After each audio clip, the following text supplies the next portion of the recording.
It's 6 p.m. and I'm in Hassia province, Saudi Arabia. A fair is just starting here, or more precisely, a camel auction. It happens once a year, drawing people from across the country. Sheikhs and camel traders arrive, all hoping to snag the best camels at competitive prices.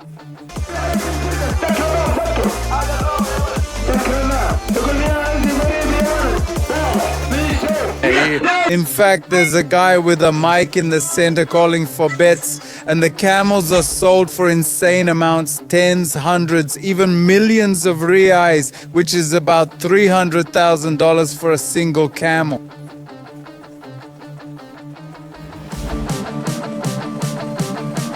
Check it out! The camels stealing the show! MCs hyping up the crowd! Look at those hooves and those teeth. Just look at that hump. It's unbelievable. You won't find a hump like that anywhere else in the desert. The atmosphere's electric and everyone's getting into it. He shouts so loudly it's deafening. Even the calmest person starts panicking and counting money, never taking their eyes off the animal. Hundreds of eyes are fixed on the camel. How much should they offer? 100, 200, 500? This buyer fussily inspects something, while that one is already mentally calculating if he has enough money. These two appear to be negotiating with each other. The excitement is like the stock market in the USA. It really used to be like this in those Wall Street Volkswagen movies, didn't it? Here's a man on the phone with some important sheikh advising on whether to buy or not to buy. These competitors are clearly noticeable. They look at each other rather unfriendly. A new bid. This guy ups the ante again. We saw that. He raised his hand, but his neighbor offered even more. But look, there's a third contender. His companion grabs his arm, probably so he doesn't run away, as he has made the highest bid. These men over here don't seem to agree on something. They are standing and arguing. All these have given up, thus showing the enemy. But you take him for yourself. Listen, it's almost a million rubles in our money. By the way, look, they're bargaining right now. Sale 28. Who's the owner here? It's emotional. Someone says, let's do 29. But he doesn't want to. He says, no, for 29, what the hell will you get from me? You see, he's direct. They're just, these heated arguments are so intense, but brief.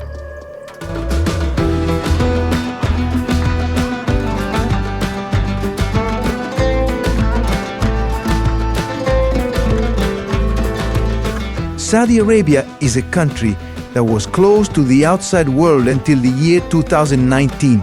Even 5 years ago, a woman could not drive a car here, nor rent an apartment for herself, nor even draw up documents the same passport without the participation of a man. The death penalty is still allowed here, although they stopped carrying them out in public since 1975 years ago.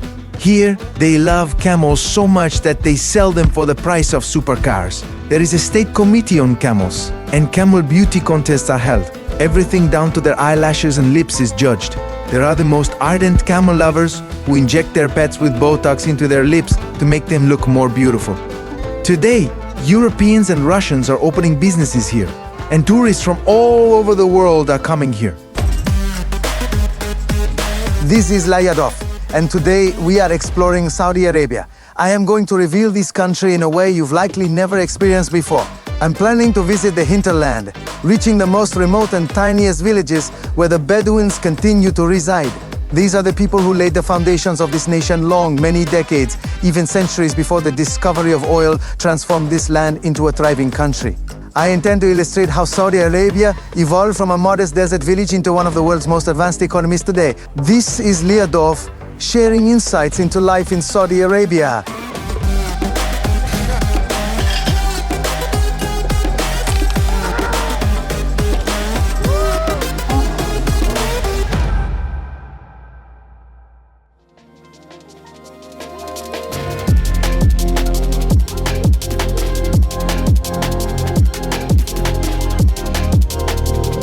Jeans and tees aren't worn here.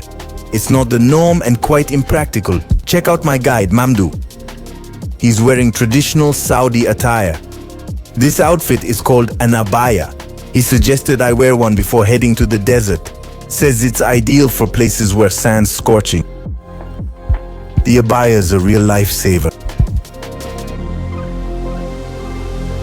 So, we came to get me into special desert gear, you know. But all the shops closed for prayer. We're still looking, though. Might find one open. A few years ago, shopping centers and all stores in Saudi Arabia, including pharmacies and cafes, closed several times a day for 30 minutes for prayers. Previously, even the morality police patrolled the streets, strictly ensuring that men and women were not together anywhere at all, not even having a conversation. There was an incident a few years ago when a woman was arrested in a coffee shop for having coffee with her subordinate and discussing work, because a mother of 3 children is not allowed to be alone with unrelated men. The woman was sent to prison, only to be released to her husband the next day. Nowadays, cultural norms are changing. Here's an interesting fact. The weekend here in Saudi Arabia is Friday and Saturday. To us, Sunday is like Monday, marking the start of the work week. So check this out. They're dressing me in special desert gear now. It's a men's abaya.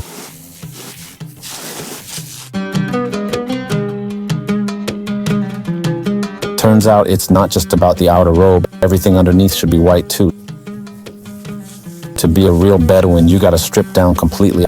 I mean everything, even your underwear. Then you cover up with these white pants. Well, I'll keep you guessing if I took off my underwear or not.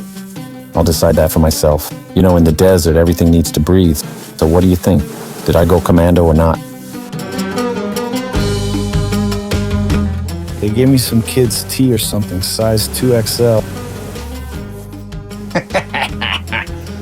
So this is a 2XL size, guys. It's pretty heavy on me. I mean, it's just 2XL. What sizes do you have? Is this some kind of Lilliput or what? It's 2XL. Can you swap it? Am I too big for this? It is small. No, small. I need bigger. A person can't understand. He says, we gave you the largest size we've ever had, the biggest in the store's history, and it's still too small for you. So you gotta be clever, you know? Everyone's got their own achievements, right? Need bigger. He's in shock, saying, how much bigger do you need? I'll give you 4XLs now. Let's try. You need to tuck in your pants. That's how it is. Like this, yeah? Yeah? The whole outfit, shirt, pants and cape, is made of cotton. It's a really comfy material. The cape drapes loosely with no fasteners. To check the fit, I did a squat. Down. Okay, you feel anything? Yep, it works. This is our official dress. Official dress, yeah. Yes. You are wearing this. Yeah, if I'm not Arab and I'm wearing this. If you are not Arab and you are wearing this, you are make us are happy more than wearing Arab. Oh, really? Because we are getting happy of seeing non-Arab wearing this. Okay, right. And you can see even our, and it's not allowed to go to your job. It's not allowed to go any government entity, hospital, school, ministries, for visiting, for anything. Color is not taking a lot of sun. So this is the start from more than 300. We have some winter dress. Oh, it's winter dress. It's not winter, but it's color. Okay, it's not light. It's like something for winter. If I am sitting in my home, okay, you can say it's kandura, which is this one. Right. Without this one. Without this one, it's kandura. I understand. Yeah. So, but it's same. It's a dress. The final touch is a scarf. The traditional Arab headwear is the gutra, also known as kafia, a cloth wrap whose color signifies tribal affiliation. Check out how many loches there are. They look like simple red and white shawls, but there's a million versions. Each one has its own price tag, you know. So you come in and choose which pattern you like best. We didn't even notice they were different at first, but looking closer, oh boy, they're so varied.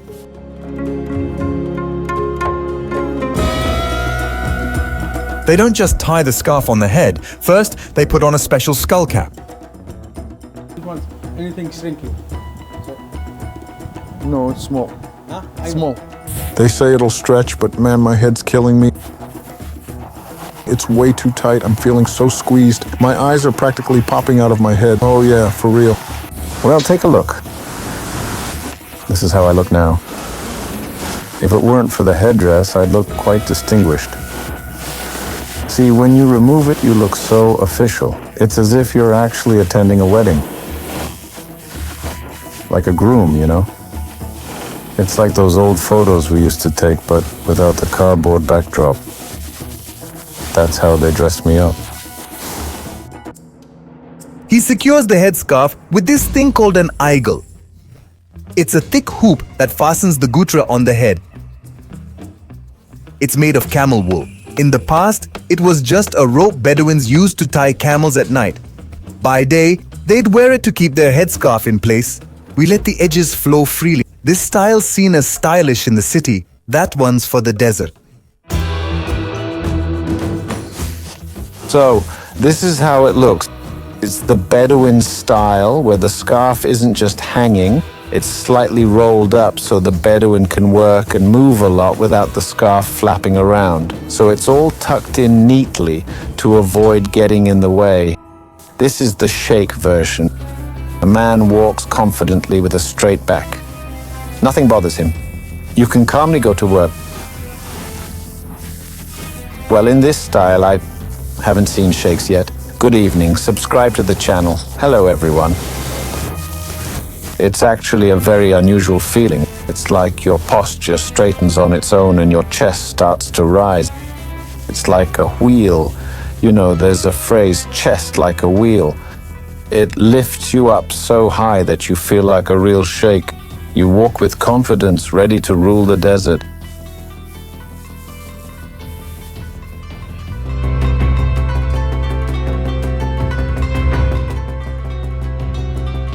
And they noticed I started speaking a bit differently, like how people live in Saudi Arabia.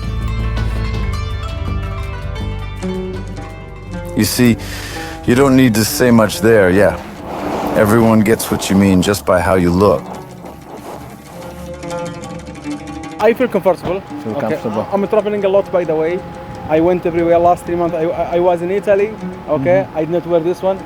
I really miss this one because you feel free. It's this incredible feeling of freedom. Amazing, really. Nothing's constricting you, no jeans, no belt squeezing you. Nothing's cutting into you at all. Everything's hanging loose, you're not hot, there's a breeze right through you. Everything breathes, even your privates breathe perfectly. God, why didn't I know for years it could be this comfy? Hey folks! Want to be the first to know about our latest adventures and my new episodes? Hit subscribe, ring that bell, and smash that like button. I know, you might be tired of hearing this, but honestly, it really fires us up and motivates us to create even more awesome content just for you.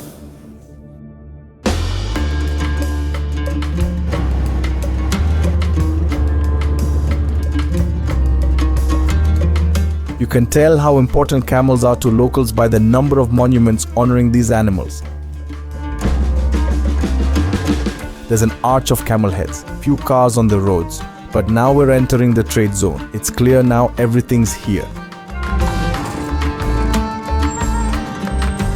Look, we're entering Buraida city outskirts in Qasim province. There's a camel market here, one of the largest. It's actually the biggest camel market in Saudi Arabia, just like that. Here's what the enclosure looks like. Each section is basically a trading spot with different sections for different sellers. In one section, camels are sold for meat consumption, while in others they're sold for milk production. There's also a separate section where camels are sold for racing, and that's my dear camels. Here's why. A regular camel's speed is 15 kilometers per h. Racing camels can reach speeds up to 60 kilometers. A winning camel's value soars and its owner gets a hefty cash prize. The top race prize is 400,000 rials, 10.5 million rubles.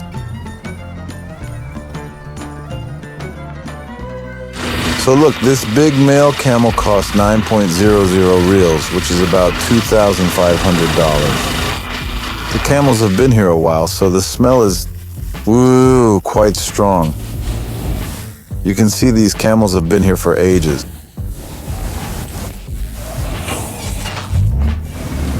Nobody's bought them in a long time. Camel meat's a delicacy here, with special meat breeds of camels. For the small camel, it's used for killing and wedding. But for the big one, it's used for production. It's used for making. So yes, the price is high for the small camel because it's used for kills and for dinner. This market is, if not the biggest, definitely one of the largest in the world. It's over 2 kilometers long and runs from 6 a.m. till sunset. You see stalls stretching for a kilometer in every direction.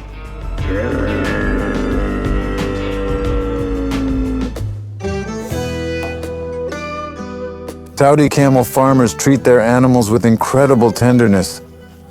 Look, they told me about this camel. He's the only one from all the herds who came out and walks around crying out. My guide explains that this camel is weeping. Listen, he's calling out. He's lost something, maybe a calf or something else. He's just trying to find it. Let's feed him. No, he's slowly shaking his head, saying he doesn't want to eat me. Man, he's really crying. A tear just fell from his eye.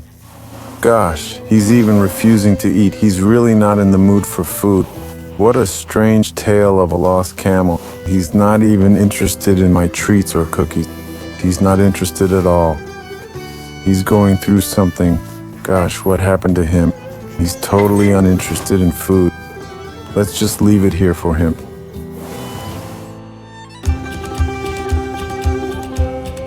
Just ahead, they're selling all the camel essentials, various types of hay, see, even different colors, and mixed feed too. I know this well. As a kid, my grandpa and I used to gather hay bales like these. My dad once had a mushroom farm, so we'd spend time checking how they're packed.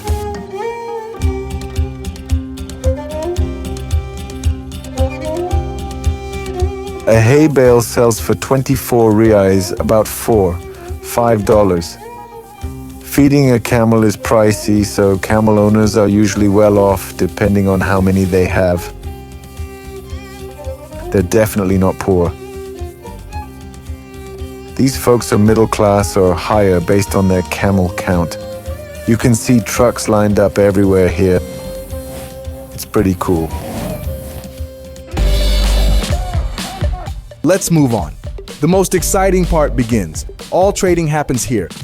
It's like a mix of a boxing ring, the old NYSC, and a lively auction house. Everyone's yelling and arguing, camels everywhere. It's hot, dusty, and chaotic. The atmosphere is intense. It's quite loud here. Look at all these men gathered to snag a good deal on a camel. They're advertising great prices, but they're actually quite high. We're talking 40,000 riyals, which is about $15,000 per camel. These are special, purebred camels, though. Regular camels cost much less. Each camel is led onto an improvised stage, strutting along it like on a catwalk, though not all animals enjoy it.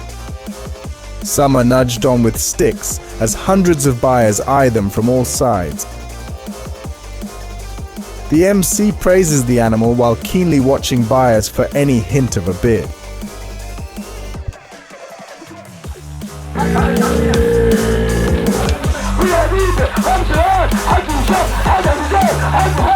There's so many people and so little space that these shoppers are watching the show from their pickup trucks. It's amazing to see cool 21st century cars next to a guy on a camel from about the 15th century. Funny how both a camel and a car can cost about the same.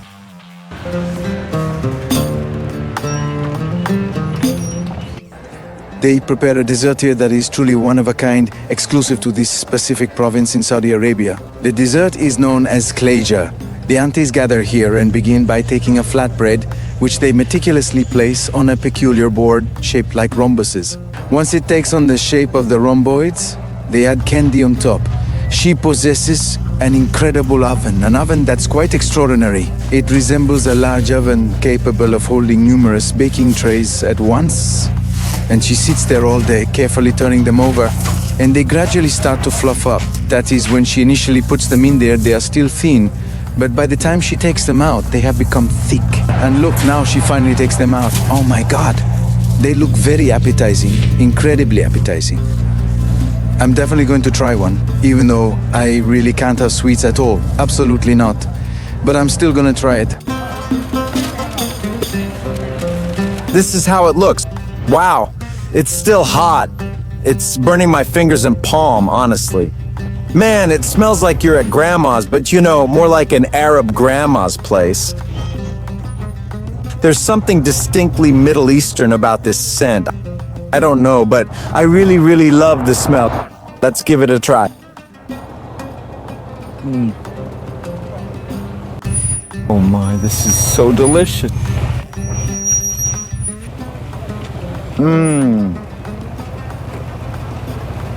Listen, it's absolutely delicious, really. Oh my God, it's melting. Wait, no, there's a filling. It's so sweet on the tongue. Delicious.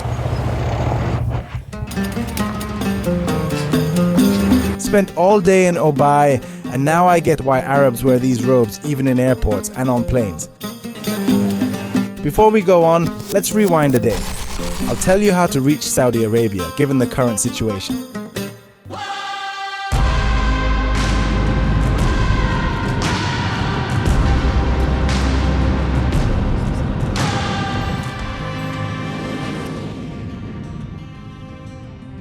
It's funny, as soon as you land and board the plane, you're hit with this classic Arabic perfume scent. It's unique, made from resin. They create these fragrances that are unlike typical perfumes because they're more like body oils you'd find in a spa, you know? You step onto the plane and it feels like you've entered a spa. I really love this distinct scent. I'm a big fan of Arabic. The fastest security check I've ever been through in my life. I was done in 5 minutes altogether. They stamped my passport at the border. They had already prepared an electronic visa for me in advance. The officer just looked at it, didn't ask any questions. After you clear passport control, there's a very thorough baggage inspection. Why? Because Saudi Arabia has a long list of items that are strictly prohibited from being brought in. It's absolutely forbidden to bring any alcohol into Saudi Arabia, not even a drop. Even chocolate with liquor filling can get you fined.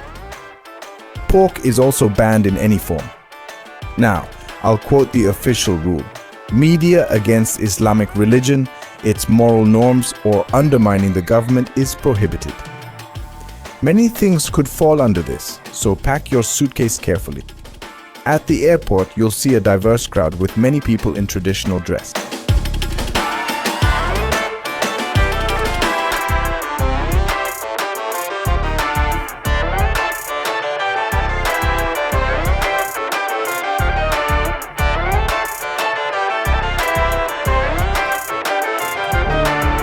It's quite unusual to see these men in white robes offering taxi services. He's standing there looking all fancy in his attire. You know, I'm generally like any sheikh, but in my free time I could give you a ride, buddy.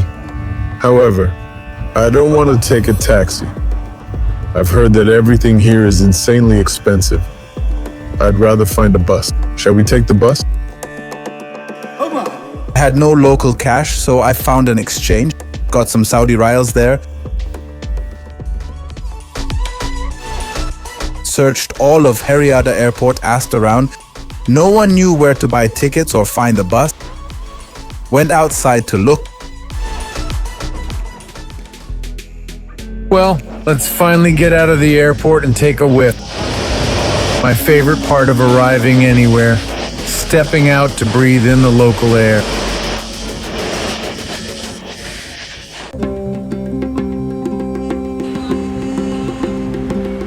I feel like the sun just set, and it's clear it was a scorching hot day. The heat from this tile, you know, it's rising from below. I can feel it, but it's really getting hot down there. I feel the intense heat, smell gasoline, and for some reason, I sense desert dust. Yet the surroundings aren't desert-like at all. Look, there's lots of trees, a beautiful mosque, everything's lit up, and the airport looks quite luxurious, I'd say.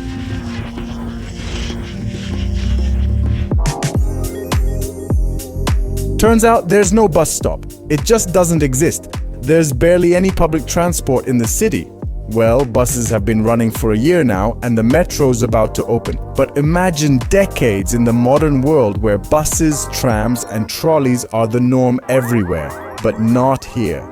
They say cars were enough for everyone, but there are tons of taxi options. Every driver has a prayer mat between the seats because Islam here is more than just religion, it's a way of life. I ordered an Uber, but it's not moving. I have a feeling that maybe the taxi drivers here are so businesslike that you have to go to them yourself, you know? But it turns out you can't take a bus from the airport, so now I have to catch it. Ah, there it is, our friend.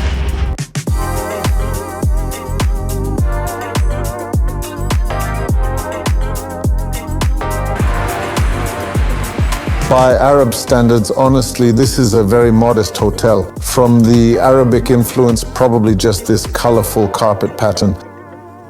I booked the most modest option, so it's a super budget-friendly trip to Saudi. My room costs $150 per night. I'll show you what it looks like. Overall, when you enter, you're immersed in an Arabic atmosphere that's created primarily by the fringe on this nice floor lamp. Look, see? Well, when I get closer, it's not as nice, especially when he's there with everything. The bed, floor carpet, this soft one. I love carpets on the floor. I think a carpet anywhere makes a place much cozier. There's this fabric that looks like a crest or something. I'm not sure what it's called. But honestly, everything looks a bit worn out. So I laid down and was planning to go out for a bite, explore the city and take some photos. But this bed, it's like it's hugging me perfectly from below. It's so comfy. I'm not ready to go anywhere now. Honestly, I'm super relaxed and content. I might just turn on the TV instead. Comparing prices with Dubai, it seems Dubai's more expensive. Look, I took a taxi from the airport to the city center. It took 1 hour, 20 minutes, with 20 minutes stuck in traffic. Without jams, it'd still take an hour. Anyway, for an hour-long taxi ride, I paid $40. By Dubai standards, that's really cheap. In Dubai, from the airport to the main marina area, for example, you'd also travel about 50 minutes, but you'd pay around $80 for that. So roughly speaking, Dubai is at least 30% more expensive than Saudi Arabia.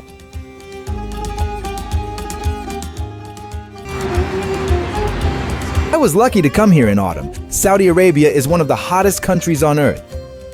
From May to September, it's hell here, hitting 50 degrees Celsius daily. Look, you step out into this park with lawns, and at 9 p.m., people are just starting their evening. They're living their lives.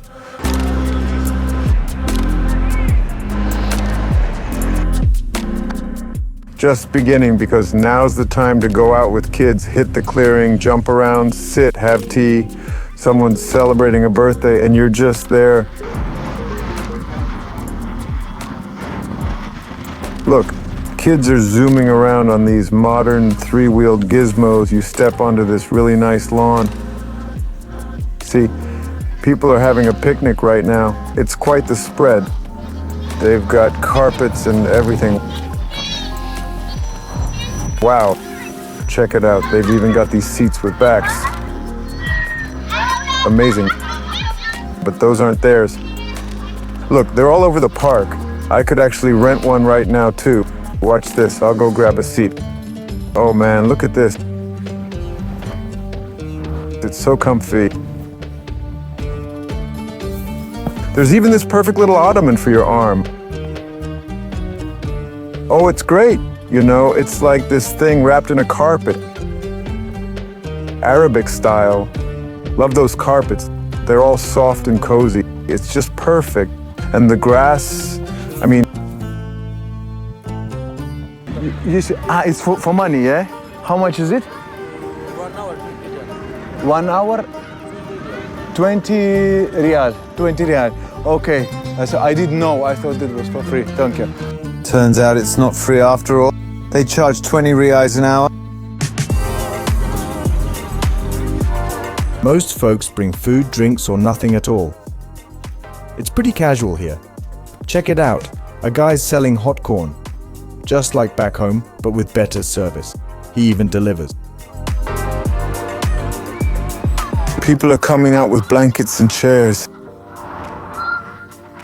Look, a lady's out with her kids. They've got some black bedding. Just look at the scale of this. It's like a birthday party out here. Hello.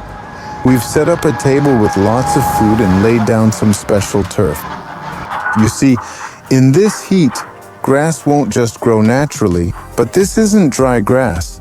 It's real, living turf placed here on purpose.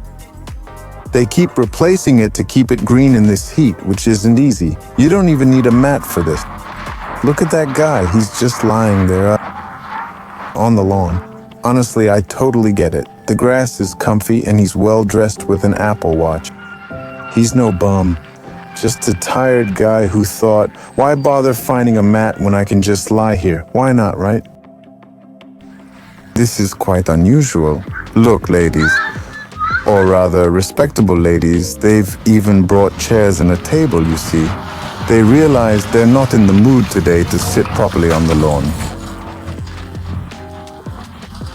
They don't want to be formal, but still want to have a drink, eat, and chat with friends. So there they are, sitting and chatting, fully covered as expected, yes, but at the same time, it's not taking away their right to simply hang out with friends. Overall, it's a really cool atmosphere. Check this out. Two girls are out chatting in the evening. They've brought a table and are sitting together with no husbands, brothers, or kids around. Nowadays, women in Saudi Arabia can travel alone, live independently, and drive cars. Just 5 years ago, this was unthinkable here. I was there maybe a year or two ago. There was this thing called the Mutawa, the religious police, but I never personally encountered them. I never saw them. Basically, I dressed then like I do now. Not much difference. The only thing was, back then it was considered more traditional to wear a black abaya. That's what this clothing is called. An abaya. But even if you didn't wear a black abaya, no one would harass you on the street about it. It was more conservative then than it is now. Olga moved to Riyadh over a decade ago from Belarus, married a local, and has seen the country transform during her time here. You go to the bank, there's a women's section with its own entrance. There's a men's section too, and in hospitals, separate waiting areas. Even in clinics now, you'll find two separate halls, one for women, one for men. It's not because women feel oppressed or more comfortable with other women than with men. It's not about that.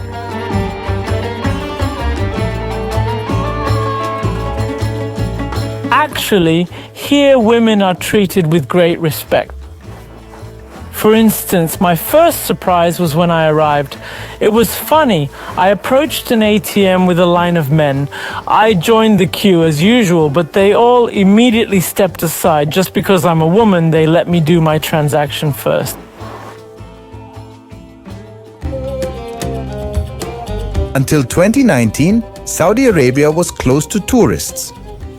You could only visit for work or to see Mecca if you were Muslim. They still live by Sharia law here. It's a set of Muslim religious, legal, and daily rules based on the Quran. From prayer and fasting to marriage and divorce.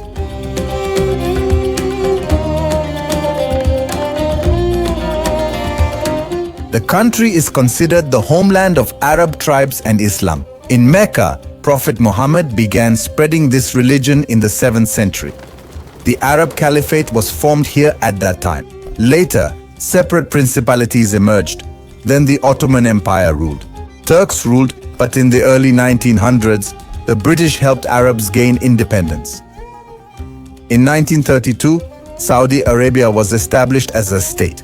At that time, it was very poor. Water was considered wealth here then. And dates. That's why the Saudi king came here back then.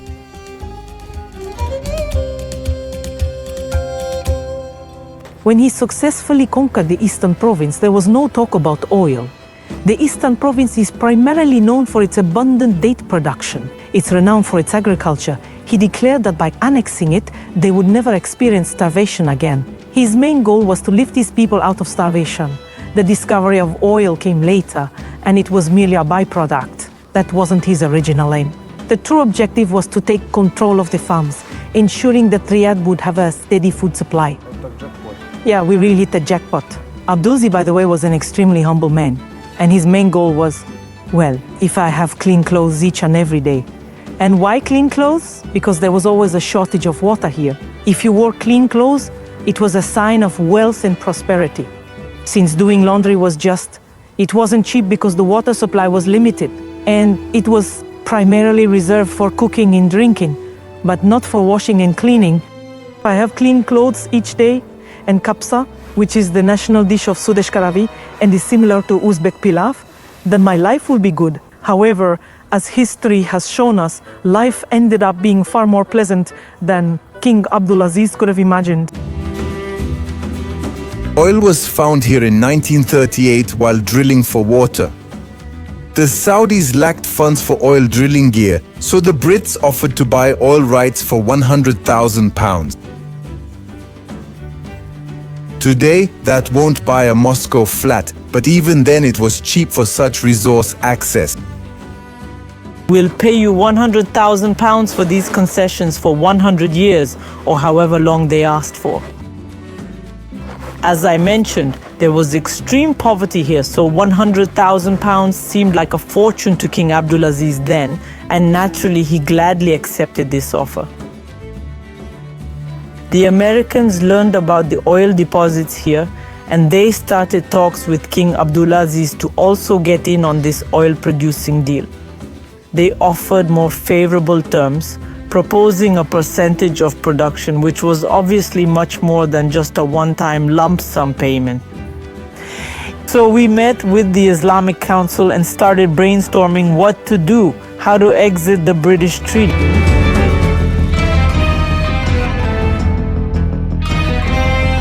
We found that if someone offers you a deal, Sharia law says if it's clearly not in your favor, taking advantage of your ignorance, and you don't know what you're doing, you can break that deal. King Abdulaziz summoned the English delegation and declared the treaty is null and void. The British protested, "But Your Majesty, didn't you sign it?" He spat on his signature, wiped it off, and said, "What signature? I see nothing." And just like that, the deal was off. The American Saudi Oil Company began joint operations. American Saudi Company, oil company. Initially, Saudis got 10%, the rest went to America. Since they invested in rigs and Saudi Arabia lacked the technology or funds to build these towers, they were initially content with that 10%. By the 70s, they fully bought out the Americans. Now it's a 100% Saudi-owned company. Today, Saudi Aramco is Saudi Arabia's national oil company, one of the world's largest in hydrocarbon reserves, production, and exports. In 2019 and 2022, it was the world's most valuable company, with a budget exceeding that of the entire country. Local rulers quickly learned to use petrodollars, building cities and distributing money to residents. Imagine, a nationwide program allowed every high school graduate to choose any university in the world. Most chose the US, with the state covering tuition, housing, food, and all other expenses. This program still operates in Saudi Arabia today. In 1975, King Faisal bin Abdulaziz Al Saud was shot by his nephew, who was found guilty and executed. Notably, the death penalty still exists here. Yet the death penalty remains in place. Yes, it hasn't been canceled. I won't say 100%, but there's a 90% chance it won't be canceled.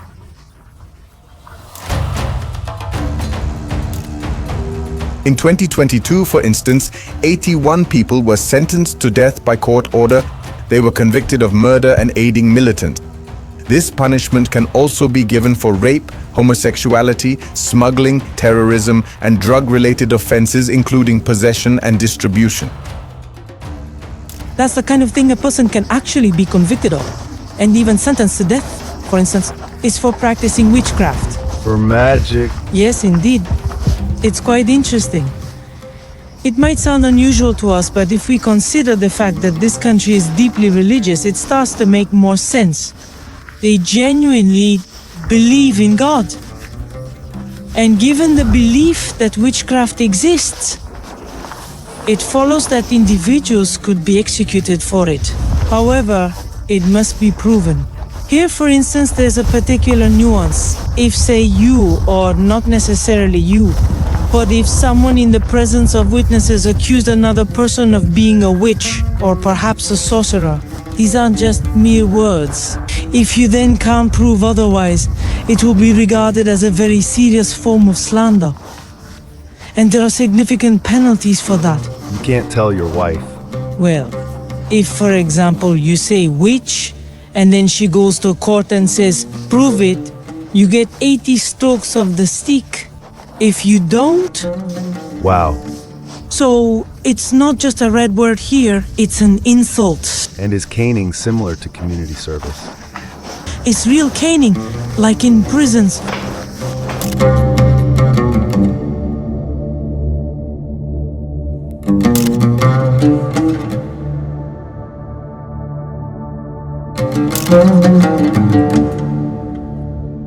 Well, I've just never personally seen this, of course, how this caning is carried out. But I do know, for instance, that if someone is sentenced to 50 strokes of the stick, it's not even all on the same day. It occurs over time. It's like, here are 3 today, then tomorrow. I don't know how much he can tolerate for the walkie-talkie. But since the person isn't sentenced to death, the punishment is administered in such a way that the person doesn't die during this punishment. And, for instance, nowadays, nobody pays off hands anymore either. This is because Saudi Arabia joined some convention, and they have decided not to engage in self-mutilation anymore. But they don't do this publicly now. They don't behead people in the city square, they do it in prisons instead. The last public beheading was 50 years ago, when a royal family member named Samli was executed. And so, this was an extremely iconic and significant event, being the very last public execution that took place in the year 1975. It involved the execution of the murderer of King Faisal. The murderer was actually his own nephew who was executed by shooting. The reason behind this was their numerous disagreements, as this nephew believed that King Faisal was responsible for the death of his father. So he approached, greeted him saying, "Hello, uncle," bent down to kiss him on the forehead, and then shot him at point-blank range. There's a lot of people left who've seen it. Yes, there are many people remaining. For real? Yes. What are they saying? I knew a man who attended King Faisal's murderer's execution. Did he go in person? Personally, yes. And then everybody was invited because it was such a big deal the king was killed. And then there were cars with loudspeakers saying that the execution was going to take place today. And a lot of people went to see it because, well, it's interesting. And a man said, well, not like in the movies. And he threw up at the sight of this execution because the execution was by beheading. There's a lot you can't do here. Hugging or kissing in public could cost you a hefty fine of 80,000 rubles. You can't play music or instruments in public during prayer times. Dress code is strict, but unlike before, women aren't required to fully cover their faces nowadays. When I arrived in Riyadh, few Saudi women didn't cover their faces. Most did. Today in Riyadh, you'll see girls fully veiled, just eyes visible, women with open faces, and some with no head covering at all. It's an interesting cultural difference. We're used to seeing female beauty, but here people live differently, not showing it to everyone. I've noticed when beauty is scarce, you start looking more intently into women's eyes, even imagining their beauty in your mind. Men pay more attention to women's expressions. You can't just chat with another man's wife here. You need a serious reason. Like if you dropped your phone or something similar. Staring at a woman for too long is also forbidden. It's considered not your beauty to admire. She only shows it at home to her husband. Saudi women spend most of their time at home managing the household while the husband earns money. The state is here, encourages women to go to work. Traditionally, women here are mostly women, a housewife. But not because she's there, no one allows her to work. It's just the way it is. She's a homemaker. She's got kids and school and everything. And the man, he's the breadwinner. He earns his livelihood. And now the state says that we should somehow strive for equality between the sexes. And women should go to work. It's not like she's literally forbidden to go out or chained to the radiator. No, being a stay-at-home mom means she's the homemaker. She ensures the house runs smoothly, looks after the kids, and is responsible for the home.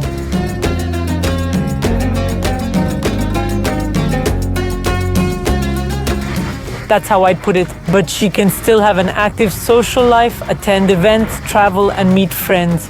For instance, my friends and I love going out for breakfast together, chatting. There are lots of art exhibitions too.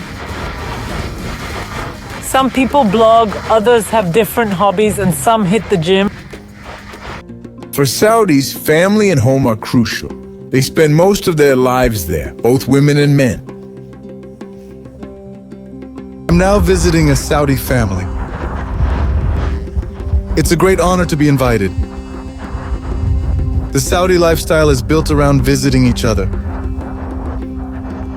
As you can see here, there's a fence, a house, and a large area. It has everything to meet all needs. Friends visit each other here. If someone wants to exercise, a trainer comes. If there's more needed, even doctors or specialists can make house calls.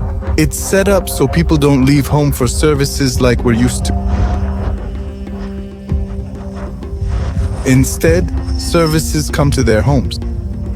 Are you Abdullah? Abdullah, I'm Anton. Nice to meet you. Nice to meet you. I'm her father. Her father, okay. Yes. This is the traditional robe.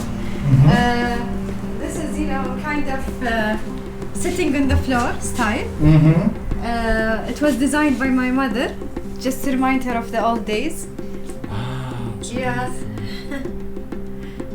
And this is my grandmother's actually box. It's more than 100 years old. God, wow. This is what a typical wealthy Saudi family's home looks like. It's not just a house, it's a whole complex, a real residential compound. There are several buildings here, as you can see, with furniture displayed, a pool and gym downstairs. As you can tell, this is another building. In total, there are 3 buildings in this entire complex. The first is the father's house, which we just visited. And these 2 houses, my goodness, they're enormous. Look at those columns. And there are 2 more separate houses. One is his daughter's house, and the other is his son's house. Notice, this used to be one house, but they purposely built a wall to make it 2 separate independent homes because they say family ties are good, but privacy and personal life are even better. It's crucial that each family member, when they start a family, lives in their own separate house. It's mandatory, meaning there'll be a separate entrance, everything independent. Moreover, she has a 3rd daughter. And when she visits, she can't stay overnight because she can't just come and say, "Brother, can I sleep in your room?" No, that's not allowed. Each family must sleep in their own house. I was invited to the mansion of the family head, Abdullah Al Sadoun. He's quite a character, ex-military pilot, MP, writer, and blogger. Today, He boasts 50,000 Twitter followers. I lost count of how many rooms there were inside. It feels like you're in a luxury hotel. Each room is like a museum. There are 5 stunning reception rooms for guests. Here's the guest room, also called the salon. It's right here where they receive guests. Beautiful chandeliers and Arabian chic splash, gorgeous furniture and distinctive wallpaper. It's quite ornate and patterned. The scent is natural, like when you enter a shop selling Arabic fragrances. There's bound to be many photos here specifically of our host. He was a Saudi Arabian parliament member sitting in the 3rd row. He's also a pilot. Next, we transition into a room that houses a family museum of sorts. Here, there are shelves filled with numerous awards and military uniforms. The owner of this house is a general, and his uniforms, awards, and general's epaulets are on display. There are many planes, various certificates, and photographs documenting his achievements. Everything here looks quite opulent, with a rich Arabic influence. A gorgeous marble staircase leads upstairs, and the word palatial comes to mind, even though we're still only in the foyer. Yeah, so next we're heading out. Look, there's a separate area here, and over there is the kitchen, where it's not really customary to enter as a guest right now, so this is where they serve meals. Moving on, look, here's where it starts. Let's say the evening hangout spot. When the sun sets, you can come out and relax without the heat. Abdullah served 35 years in the Saudi Air Force. He's a retired Major General. He's even kept his uniform. I was in the operation as a staff when they have the Gulf War, liberating Kuwait, which I lost engine. Oh. Yeah, but I had 2 engines.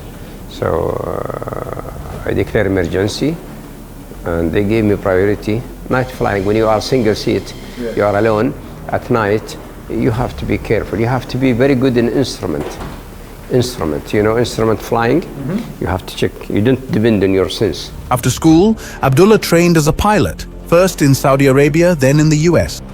I went, of course, I took my bachelor degree in flying science in Saudi Arabia.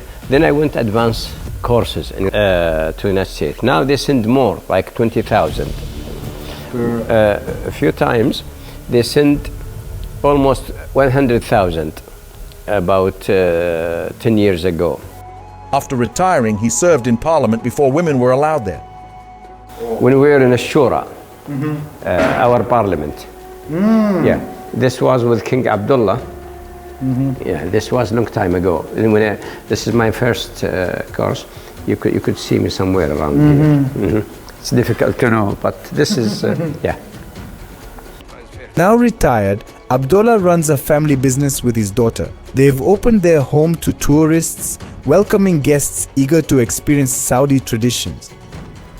This was unthinkable before. 5 years ago, entering the country was impossible. Now I'm freely exploring their home. It's a remarkable leap forward. The family started this tourism project in 2019. Since then, 455 families have joined, also hosting guests. Most tourists come from Europe and China. They're building a family hotel for longer stays.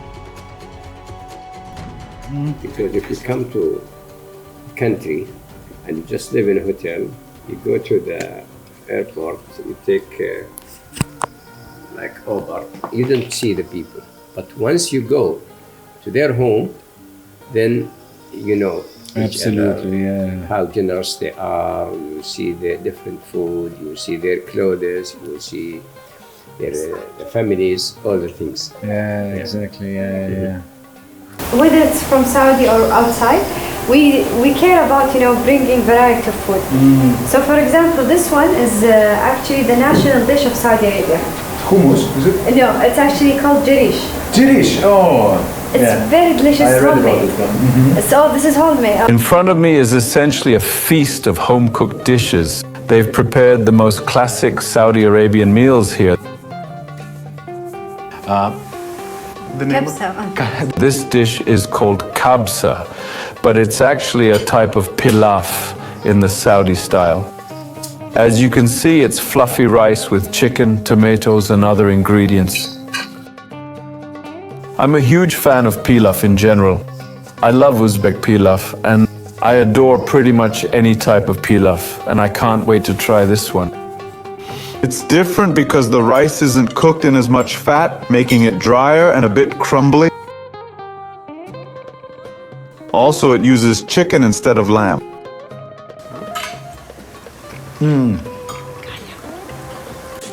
Yeah, I can tell you, I could eat pilaf in any country. It's so delicious.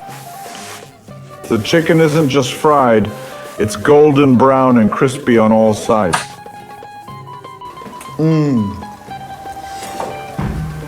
You know, my taste buds align perfectly with Saudi Arabian cuisine. Seriously, it's like there are countries where I can't eat a thing and others where I can eat everything. Abdullah's retired now, but you gotta admit, he doesn't look it. He's lively and active. Listen to his daily routine. I wake up around 4 o'clock. Okay. 3 to 4 o'clock. And then I pray, and then I do exercise. Yeah. I walk, I have a machine, and I do some spiritual things. Notice how we're all at one table, men and women alike? That's not always the case at family gatherings. Like what? Like, you know, Birthday. my engagement party. My engagement party was like separate. But you know, my husband, my father, they were together with my sisters and my sister-in-law, like this. So, and I think it depends a lot on the family. Like some families are okay to sit together, some families no, they want. So I think it's not a rule, as you know, as long as what you feel more comfortable to. Even today, the bride and groom celebrate their weddings separately. In Riyadh, they don't have mixed weddings where men and women celebrate together. Usually, it's a men's day with the groom celebrating with his family, relatives, and friends. The women, for instance, when you visit a Saudi home, there's always a majlis, a reception room. There's a separate majlis for men and women where women spend time in their own company. It's part of the architecture. This division is everywhere. For example, since 1999, restaurants aren't required to split into family zones where I can go with my husband and kids, and zones just for men. Even in Saudi Arabia, many homes are built with separate areas for women and men. Another interesting custom, when a Saudi woman marries, she gets mahr, money or property from her husband. Mahr is crucial for marriage. Without it, there's no wedding. The woman herself receives it, not her family. This differs from kalim, which in other countries goes to the bride's relatives.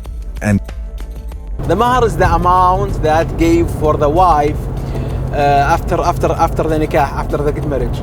Okay, the average mahr, the average here is 40,000, 50,000 riyal, Saudi riyal. Sometimes it reaches to 100,000.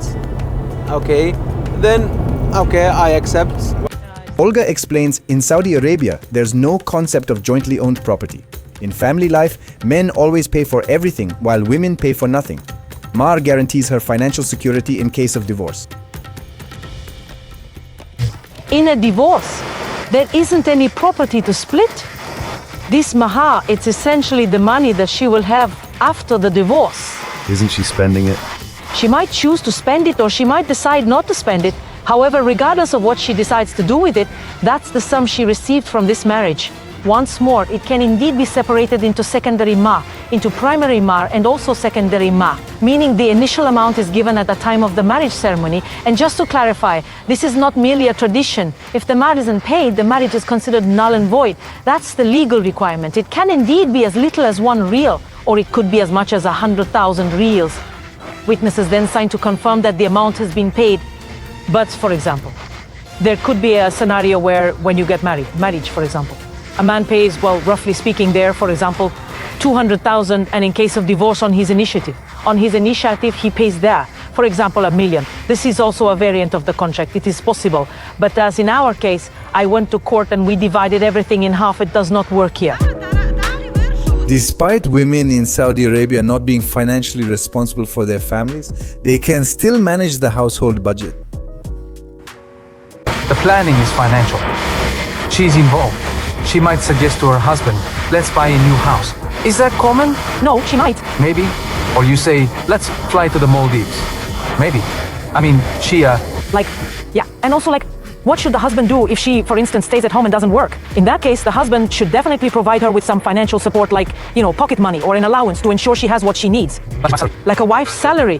That is, it is not something that is in accordance with the law, or it is so customary that he allocates her a certain amount of money for her personal needs.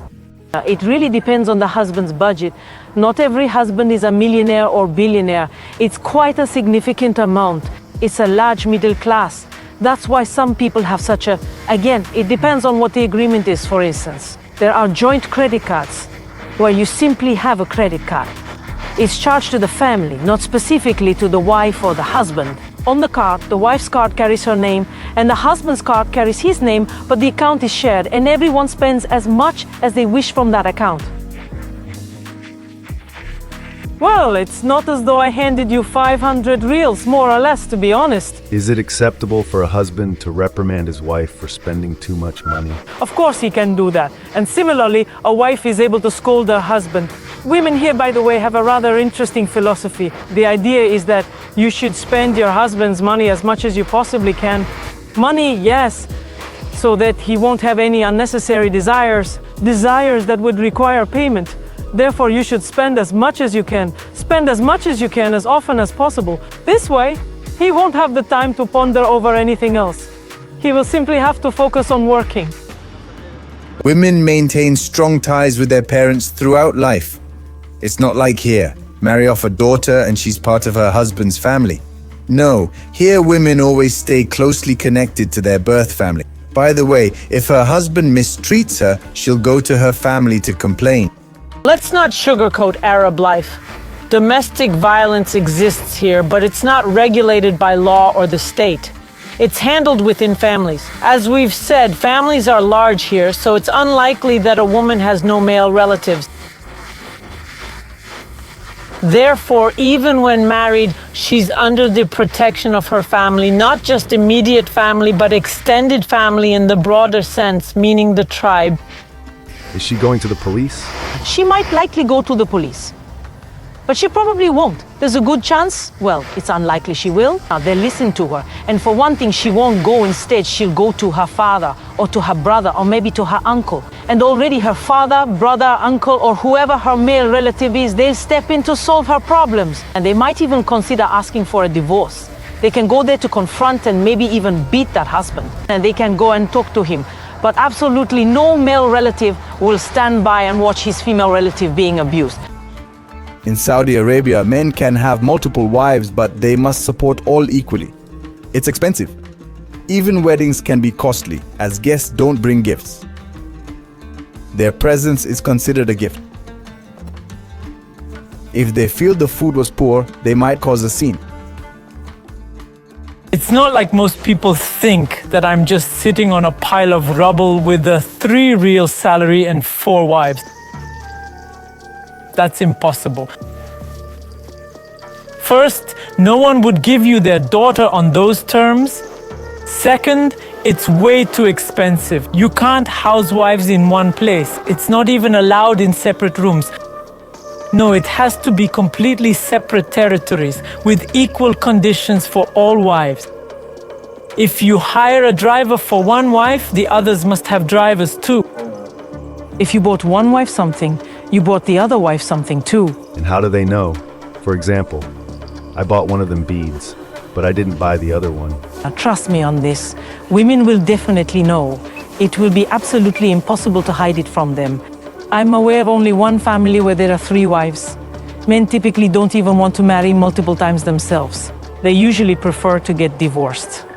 The divorce rate here is quite high, because really, why should he have to carry that burden around with him?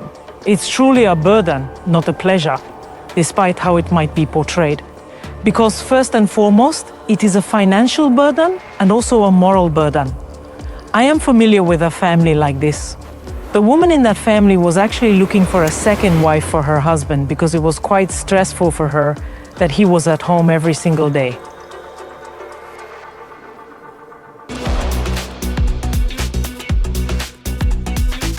Riyadh is a unique city. You can instantly tell that oil money suddenly flooded this place.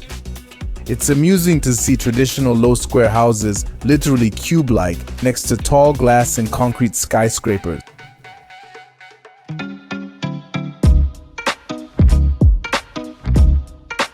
Look, here it is, the most famous building in Saudi Arabia, which you'll see in all previews and basically any picture related to Saudi Arabia.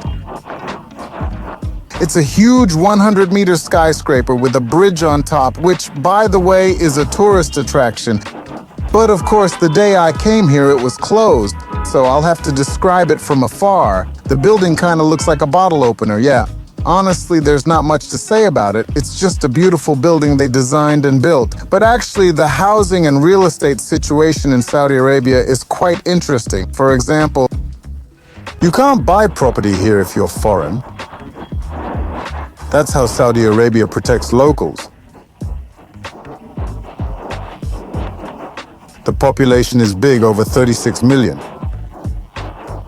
Unlike the UAE, where Emiratis get free homes, Saudis don't. But the state offers interest-free mortgages.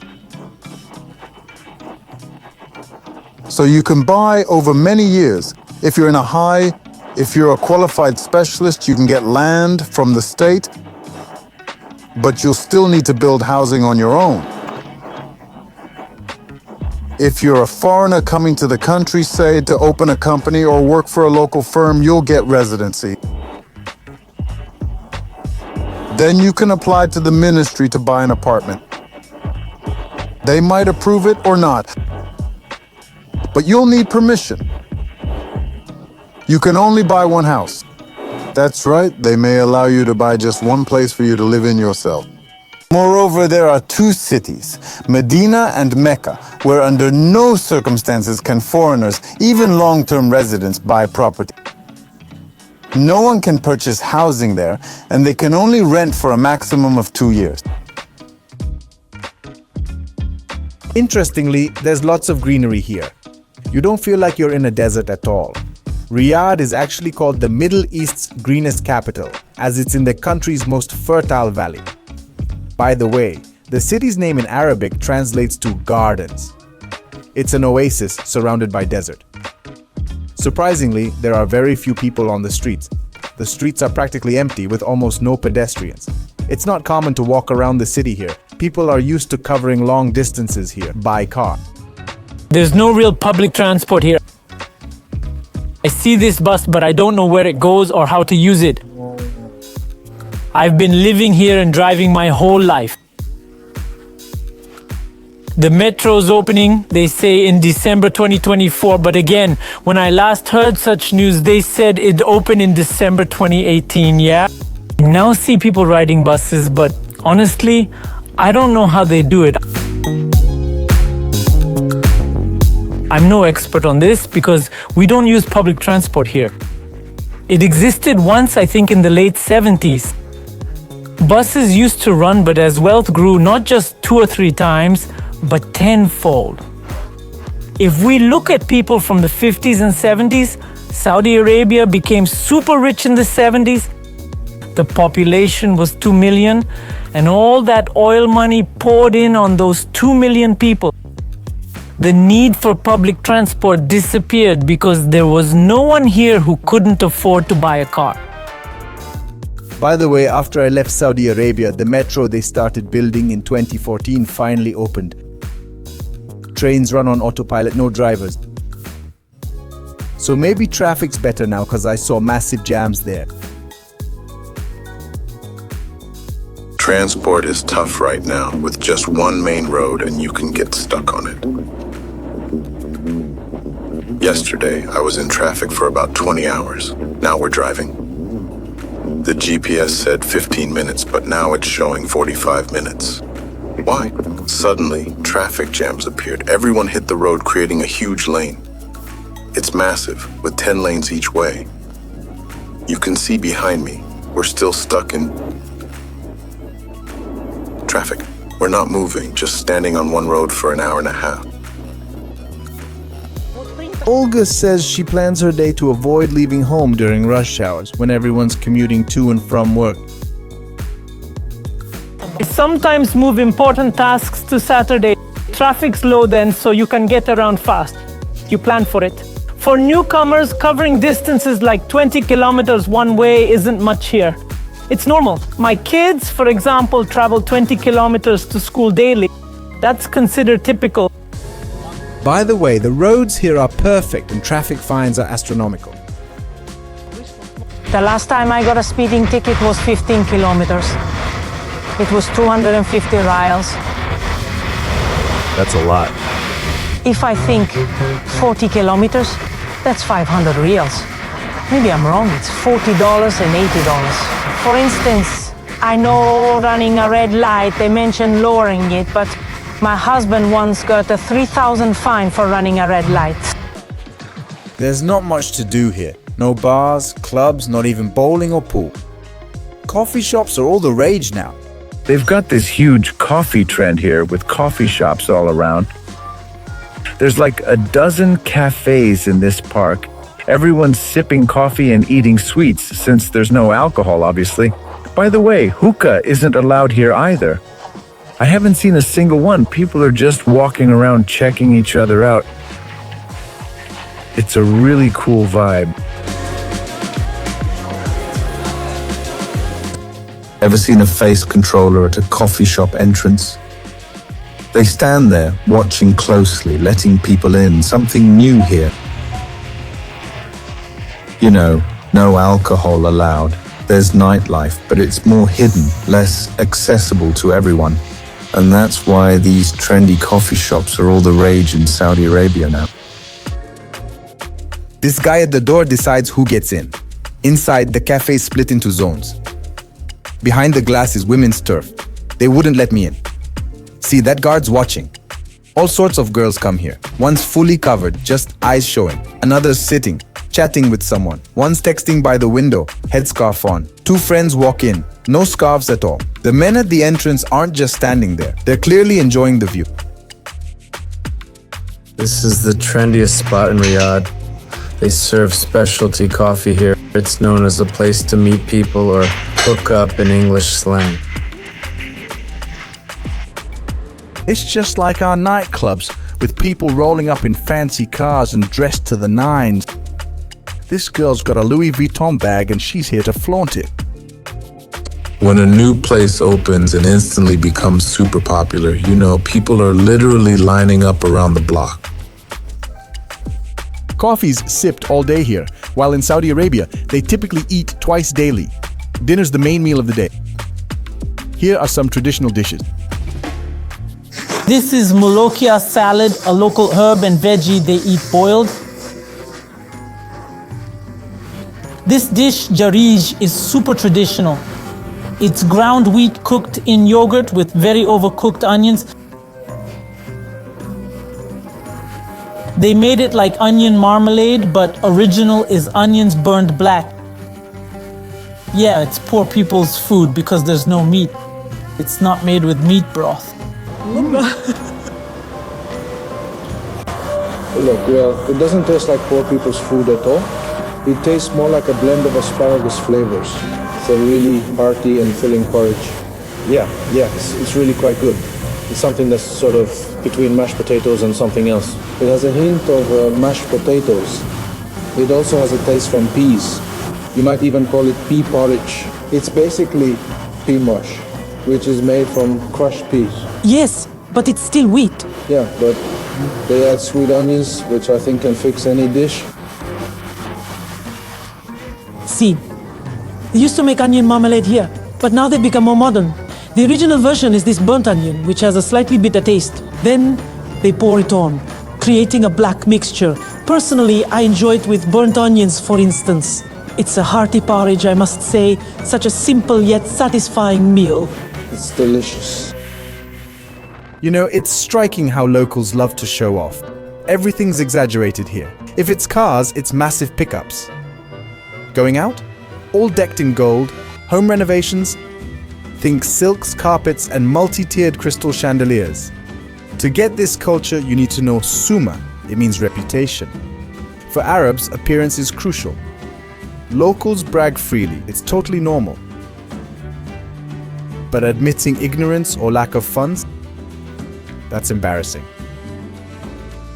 I know this funny story. One friend visited another, and in his living room there's a Louis Vuitton white carpet, but it's wrapped up. The friend asks, "Why is your carpet wrapped in plastic?" She says, "So guests don't dirty it."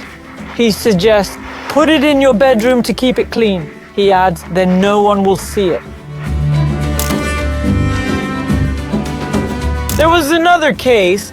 A guy kept an old Rolls Royce by his house, which he didn't drive, just to show off that he owned a Rolls Royce. He didn't get rid of it. He just kept it parked to flaunt his wealth.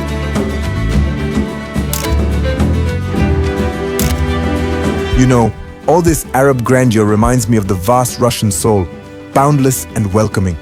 Their love for luxury is striking. These folks really know how to live it up, embracing life to the fullest, no holds barred. That was Lyadov's take on how people live. Don't forget to subscribe.